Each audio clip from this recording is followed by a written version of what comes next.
The rise of Luhansk and Donetsk space program. The Donbass space rocket. Russia's space agency Roscosmos on Monday released photos of the Russian cosmonauts holding the flag of self-proclaimed Republic Sod Ukraine in Luhansk and Donetsk on board the International Space Station, ISS. The images were broadcasted on the official Roscosmos Telegram channel. Russian astronauts Oleg Artemyev, Denis Matveyev and Sergei Korsakov were seen unfurling the flags of the two breakaway territories that were declared as independent by Russia and officially recognized by Moscow's ally Syria for the first time. Many space programs and rockets likely wouldn't exist without Ukraine's space industry. Ukraine has been a major player in the world's space industry since the 1950s. Today it is a top designer and manufacturer of space launch vehicles, rocket engines, spacecraft and electronic components. One of Ukraine's leading space manufacturers is the state-owned company Yuzmash, which works closely with Yuzhnoye, a Ukraine-based designer of satellites and rockets.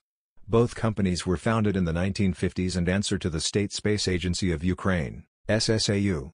Due to Crimean crisis followed by Luhansk and Donetsk separatism, in February 2015, Roscosmos spokesman Igor Burenkov told the Izvestia newspaper that the agency would stop buying Zenit rockets and use Angara instead, leading to speculation that Sea Launch would be refitted and put back into action as a platform for the Angara family of rockets. But in March 2016, Roscosmos chief Igor Komarov said Sea Launch is being sold to a yet unnamed investor. Meanwhile, Ukraine is looking to new markets to fill the void being left by Russia. The planned co-development of the Cyclone 4 launch vehicle with Brazil was cancelled in 2015, but Ukraine has had more luck with Europe. Yuzmash produces the RD-843 engine for the upper stage of Arianespace's Vega launcher. Ukraine's most high-profile Western partnership is with U.S. launch firm Orbital ATK, for whom Yuzmash produces the first stage for the Antares rocket. China outsourced to Ukraine for rocket engines for Long March 6 and Long March 7 and beyond. China has money in its space program. China and Ukraine space agencies have a cooperation program. The combination will help China to accelerate technological catch-up and space launch capabilities. China has its own teams and rocket designs and internally developed a liquid hydrogen upper stage, but there seems to be a speed-up in rocket development by utilizing rocket engines that Ukraine has developed.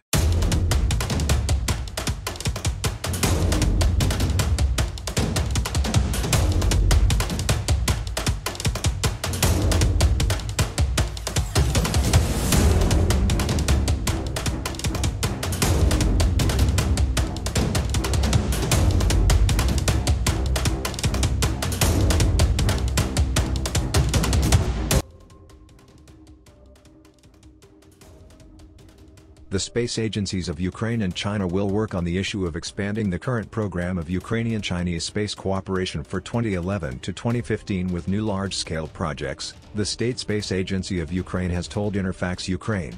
Cooperation in the exploration of the Moon and Mars, rocket engine building, space welding and projects in the solar energy area are among the promising cooperation areas of the Ukrainian-Chinese cooperation program. Ukraine and China signed a program on cooperation in research and peaceful uses of space for 2011 to 2015 in September 2010. The program includes over 50 priority and promising joint projects. They concern the creation of a joint space system for Earth observation, a joint ionospheric satellite to create an earthquake prediction system, as well as the creation and delivery to Chinese partners of a wide range of equipment for rocket and space technology. Can Crimea, Kherson, Luhansk and Donetsk People Republics help Russia to boost its space industry? In April 2015, the commander of Russia's space forces, Alexander Golodko, announced plans to overhaul a Soviet-built space tracking facility known as NIP-16 and reintegrate it into Russia's network by 2020. Located in Yeupatoria, a town situated on the Crimean Peninsula, the facility, built in the 1960s for tracking space probes bound for Venus and Mars, was among the spoils of Russia's swift yet bloodless seizure of the region from independent Ukraine in March 2014.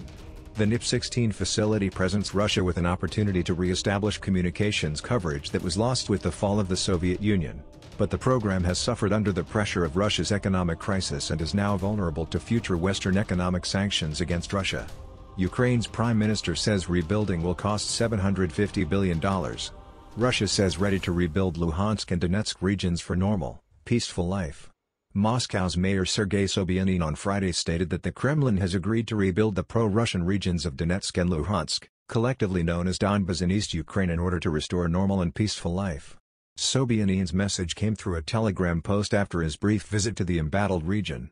His remarks come as the ravaging Russian war in Ukraine has now lasted for over 100 days, with scarring damages from relentless shelling in the eastern part of the country as a part of Russia's military operation to liberate Donbass region.